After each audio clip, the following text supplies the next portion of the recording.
بسم اللہ الرحمن الرحیم۔ حضرت سعد بن ابی وقاص رضی اللہ تعالی عنہ، ان کی کنیت ابو اسحاق ہے اور خاندان قریش کے ایک بہت ہی نامور شخص ہیں جو مکہ مکرمہ کے رہنے والے ہیں۔ یہ ان خوش نصیبوں میں سے ایک ہیں جن کو نبی اکرم صلی اللہ علیہ وسلم نے جنت کی خوشخبری دی۔ یہ شروع اسلام ہی میں، جبکہ ابھی ان کی عمر 17 برس کی تھی، دامن اسلام میں آ گئے اور حضور نبی اکرم صلی اللہ علیہ وسلم کے ساتھ ساتھ تمام لڑائیوں میں حاضر رہے۔ یہ خود فرمایا کرتے تھے کہ میں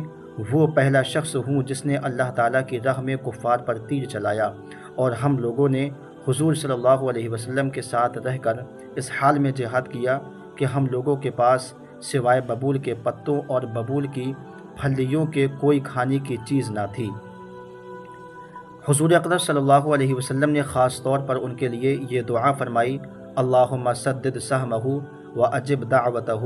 ترجمہ: اے اللہ، ان کے تیر کے نشانے کو درست فرما دے اور ان کی دعا کو قبول فرما۔ خلافت راشدہ کے زمانے میں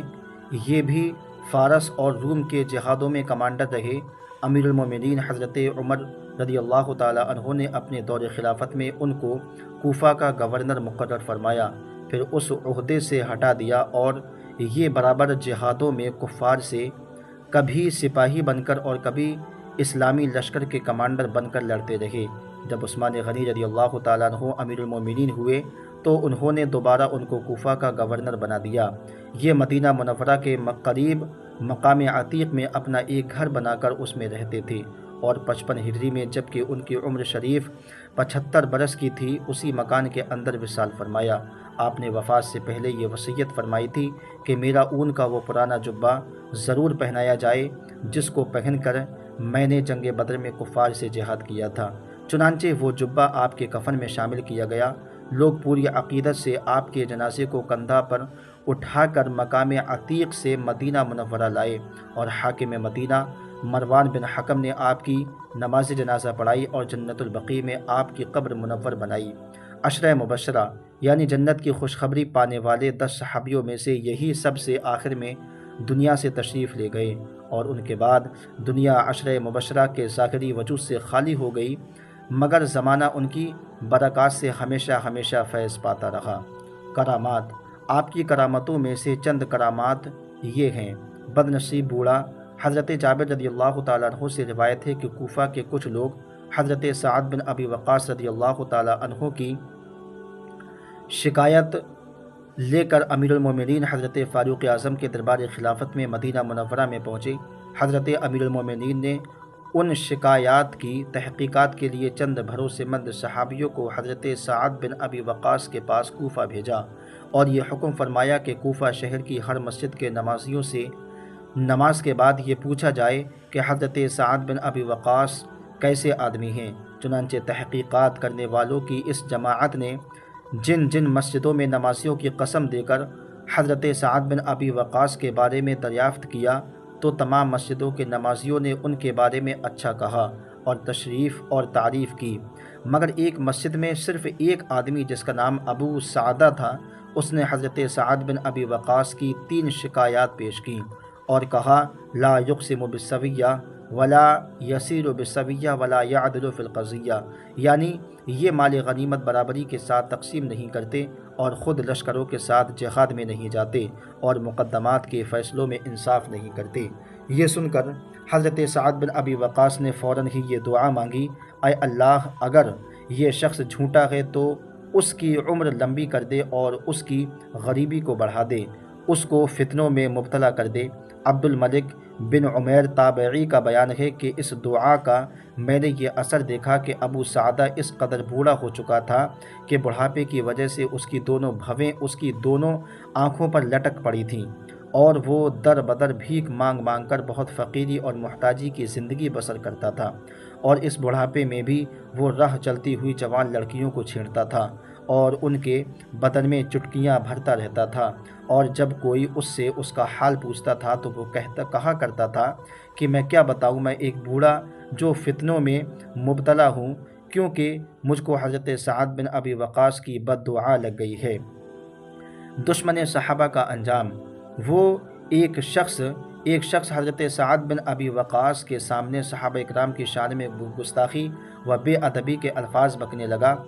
آپ نے فرمایا کہ تم اپنی اس خبیث حرکت سے باز رہو، ورنہ میں تمہارے لیے بد دعا کر دوں گا۔ اس گستاخ و بے باک نے کہہ دیا کہ مجھے آپ کی بد دعا کی کوئی پرواہ نہیں، آپ کی بد دعا سے میرا کچھ بھی نہیں بگڑ سکتا۔ یہ سن کر آپ کو جلال آ گیا اور آپ نے اسی وقت یہ دعا مانگی کہ یا اللہ، اگر اس شخص نے تیرے پیارے نبی کے پیارے صحابیوں کی توہین کی ہے تو آج ہی اس کو اپنے قہر و غضب کی نشانی دکھا دے تاکہ دوسروں کو اس سے سبق حاصل ہو۔ اس دعا کے بعد جیسے ہی وہ شخص مسجد سے باہر نکلا تو بالکل ہی اچانک ایک پاگل اونٹ کہیں سے دوڑتا ہوا آیا اور اس کو دانتوں سے پچھاڑ دیا اور اس کے اوپر بیٹھ کر اس کو اس قدر زور سے دبایا کہ اس کی پسلیوں کی ہڈیاں چور چور ہو گئیں اور وہ فوراً ہی مر گیا۔ یہ منظر دیکھ کر لوگ دوڑ پڑے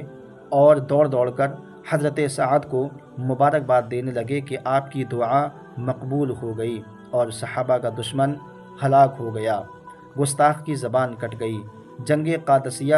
میں حضرت سعد بن ابی وقاص اسلامی لشکروں کے کمانڈر تھے، لیکن آپ زخموں سے نڈھال تھے، اس لیے میدان جنگ میں نکل کر جنگ نہیں کر سکے، بلکہ سینے کے نیچے ایک تکیہ رکھ کر اور پیٹ کے بل لیٹ کر فوجوں کی کمان کرتے رہے۔ بڑی خونریز اور گھمسان کی جنگ کے بعد جب مسلمانوں کو جیت مل گئی تو ایک مسلمان سپاہی نے یہ گستاخی اور بے ادبی کی کہ حضرت سعد بن ابی وقاص پر کمنٹ کرتے ہوئے ان کی شان میں برائی اور بے ادبی کے اشعار لکھ ڈالے، جو یہ ہیں: نقاتل حتی ینزل اللہ نصرہ وسعد بباب القادسیتی معصم۔ ترجمہ: ہم لوگ جنگ کرتے ہیں یہاں تک کہ اللہ تعالیٰ اپنی مدد نازل فرما دیتا ہے، اور حضرت سعد بن ابی وقاص کا یہ حال ہے کہ وہ قادسیوں کے پھاٹک پر محفوظ ہو کر بیٹھے ہی رہتے ہیں۔